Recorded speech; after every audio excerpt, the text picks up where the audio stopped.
আলাইকুম। আজকে আসছি সৌদি আরব এম্বাসি এরিয়াতে। তো এখানে বিকালবেলা হাঁটার জন্য খুবই সুন্দর জায়গা। তো একটি বিষয় দেখাতে চাচ্ছিলাম আর কি।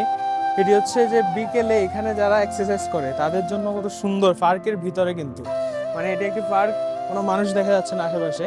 তো এখানে ভিতরে কি সুন্দর একটা সাইকেল দিয়ে রাখছে, আমি একটু চালাই দেখাচ্ছি। এটি হচ্ছে এক্সারসাইজের জন্য, যারা সাইকেলিং করে চাইলে কিন্তু এগুলো তো সাইক্লিং করা যায়, কিন্তু এটা এখানে দিয়ে রাখছে যারা